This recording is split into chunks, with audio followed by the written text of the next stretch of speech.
Moving on to the television show that we watched this past month. Mostly. I have like 2 episodes left, but I'm slow and dumb. I was oscillating back and forth between watching this and playing Portal 2 violently yesterday. Understandable. Yeah. That was like my last week. So we watched Arcane, which is a League of Legends spin-off prequel thing, which was produced by the French animation studio Fortiche under the supervision of Riot Games and distributed by Netflix. I'd say it's more of like a prequel, like based on the characters. It really feels like they just took the action figures and made a story. Which is weird. So neither one of us are familiar with the League of Legends series very much. Beyond knowing that their fan base is insufferable and mostly pedophiles. Yes, I would say I'm more familiar with it because I actually like the mobile game. Weird. I gotta look into that. It runs really well. Weird. And quick aside, I like the mobile game because it simplifies the base game very much. You jump into the base game, and there's so many things, so many like items that you can buy during a match, and it's like, I don't know what any of this stuff is. You load a build on the app, and as you're playing and making money and then die, it gives you parts that you can buy that are part of your build.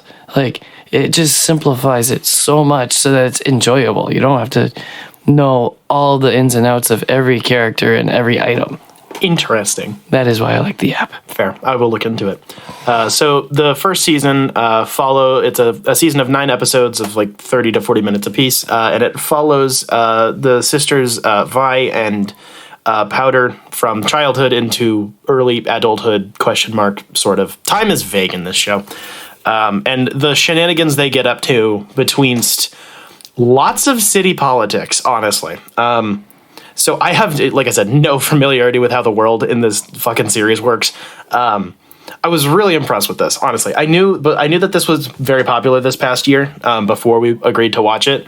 And I knew I was going to get to it eventually, but despite the fact that half of the world building goes entirely over my head because there's so many names, places, and dates I have no like framework for, just working purely off of vibes and the characters, this is really good.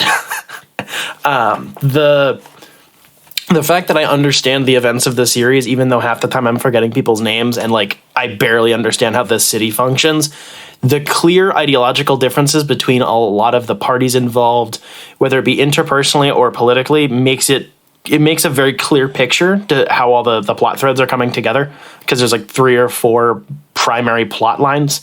It won 4 Emmys. I can imagine. It was very popular this year.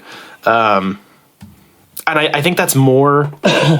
I think that's one of the things that's strongest in its favor, similar to Cyberpunk Edgerunners, whereas it uses the setting and, like, if you actually understand it, I'm sure most of this makes more sense, but, like, it's newbie friendly. Yeah, you don't have to know the game at all. No, you can pick up on the terminology, but, like, a lot of it just kind of is evident through the way it's presented.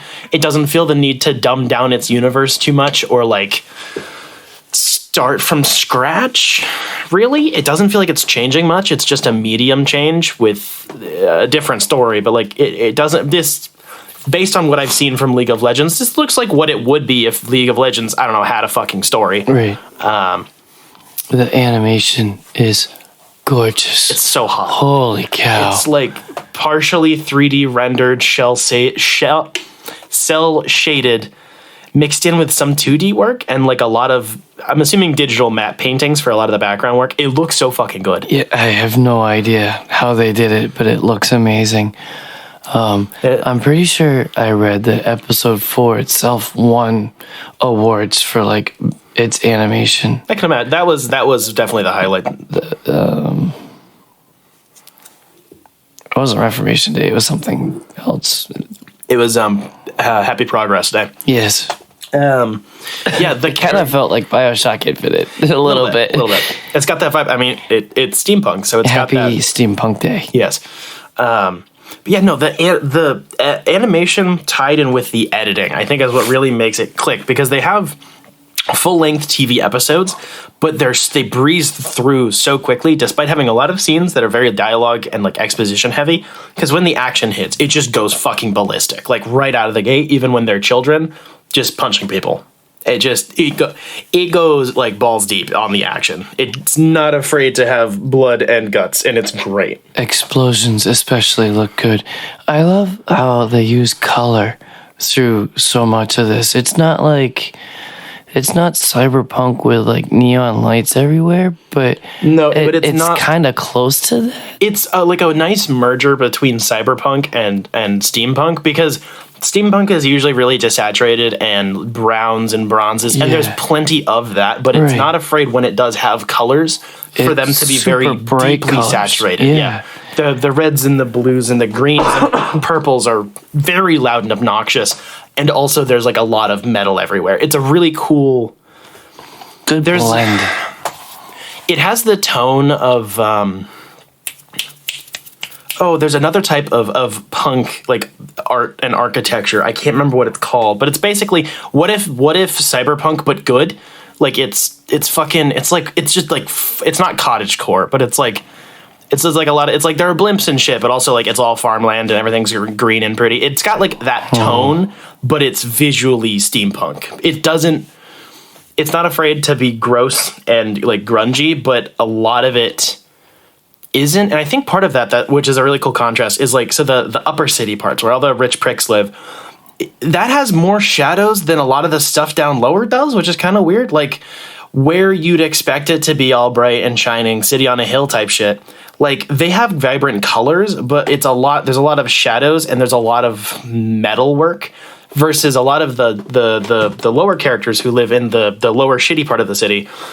It's dirty, visibly. There's like mud and gunk everywhere, but the colors are so much more vibrant and there's a lot less metal going on. It's a lot more wiry, which I think is a really nice contrast between the different aesthetics.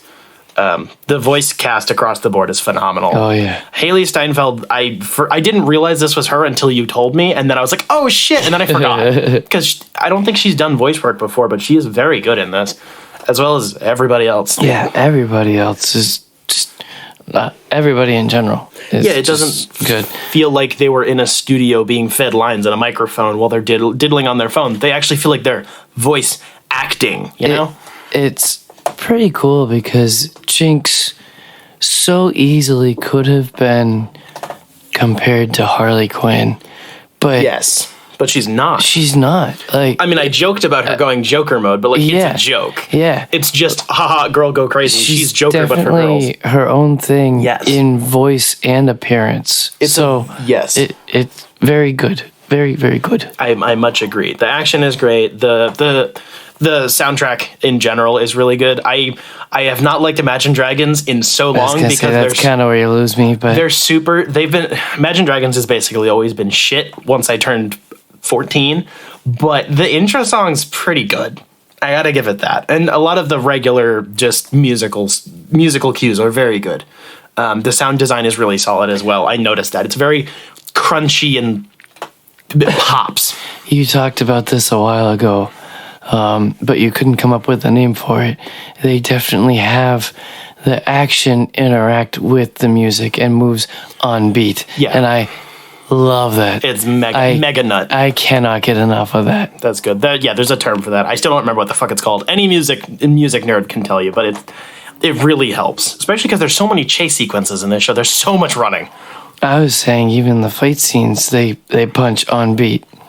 I think that might have to do with on beat.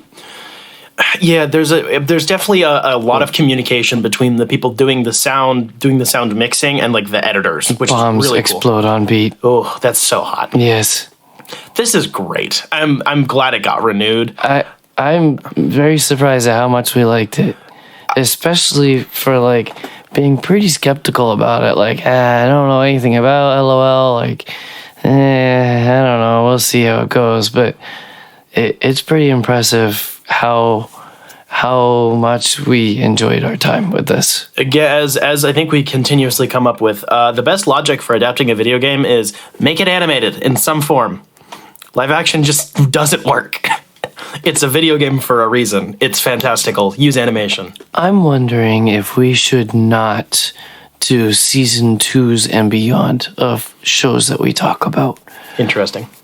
I think that might be where we go aground and get bored. Probably. Unless it, like, is very different, which I don't really see happening. I mean, there's only a few shows, and most of them were not renewed. Resident Evil got canceled, so, you know, Halo's getting... You just really don't want to do Halo Season 2. Just tonight, they're doing a season 2? Yes, it's been... I think they wrapped shooting.